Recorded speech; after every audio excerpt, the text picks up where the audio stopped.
Setelah ditetapkan sebagai wali kota Palembang terpilih, pengamat politik berharap pasangan RDPS dapat segera menggerakkan tim transisi untuk merealisasikan program kerja khususnya dalam masa 100 hari kerja.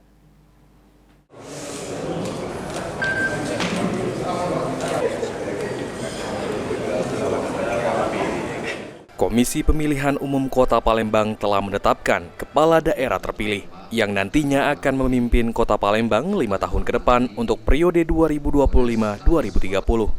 Menanggapi hal tersebut, pengamat politik Sumatera Selatan Ade Indra Chaniago mengatakan, setelah ditetapkan nantinya wali kota Palembang terpilih untuk segera menggerakkan tim transisi masa kepemimpinan kepala daerah, sehingga setelah dilantik nantinya, program 100 hari kerja dapat terrealisasi secara maksimal. Lebih lanjut, menurut Ade, kepala daerah terpilih tidak hanya terfokus pada janji kampanye, namun juga harus dapat merealisasikan program unggulan dari kandidat lain.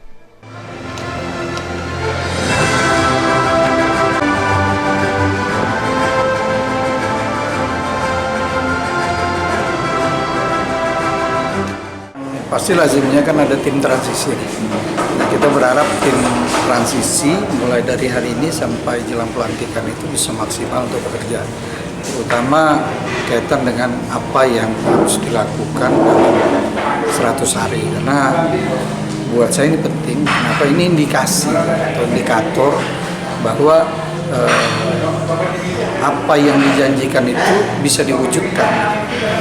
Nah, selain itu tentu kita juga berharap sang pemenang ya tentunya wali kota terpilih ini tidak terfokus pada program-program yang dia sampaikan pada saat debat tempo hari.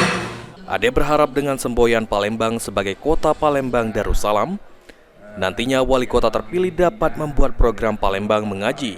Lantaran berdasarkan survei Dewan Masjid Indonesia, ada sekitar 72% masyarakat Indonesia tidak dapat mengaji Al-Quran. Eki Saputra, PAL TV.